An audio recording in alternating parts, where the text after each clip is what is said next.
काही लोकांना किती तो त्रास ना, म्हणजे कोणी घरात बसलं तरी त्रास आहे आणि बाहेर गेलं तरी त्रास आहे.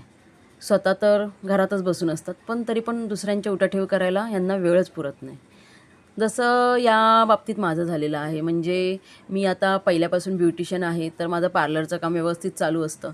पण मध्ये माझ्याकडे वेळ असतो, म्हणजे जून-जुलैच्या दरम्यान वेळ होता, तेव्हा मी टेलरिंगचं शिकून घेतलं आणि माझं आधीसुद्धा झालेलं होतं. तर आता माझ्याकडे ऑर्डर्स पण येतात ब्लाऊजचे. तर ते पण मी करते.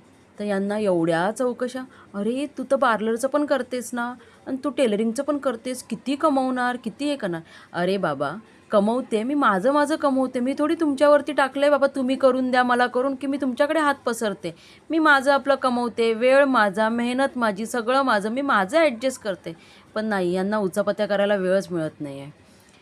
असंच की किती कमवणार आहेस, कुठे साठवून ठेवणार आहे. अरे, मी यापेक्षाही वाईट वेळ बघितलेली आहे. तेव्हा कोणी आलं होतं का? नाही ना.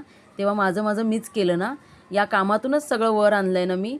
सेम अजूनही मला पुढे जायचं आहे. तर त्यामध्ये तुमच्या का पोटात दुखतंय? तुम्ही करा ना. तुम्हाला मी अडवलं आहे का? नाही ना. तरीसुद्धा किती कमवतेस, किती कमवतेस, किती हे करतेस. हां, काही अशी पण लोकं आहेत ज्यांना माझी मेहनत आवडते. ते मला ॲप्रिशिएट पण करतात, की "अरे वाह! छान करतेस आहे, हे पण करतेस, ते पण करतेस, छान ॲडजस्ट करतेस आहे तू." पण काही लोकांना किती करते, किती करते, काच करते असं. सो जाऊ दे. तो त्यांचा त्यांचा प्रश्न.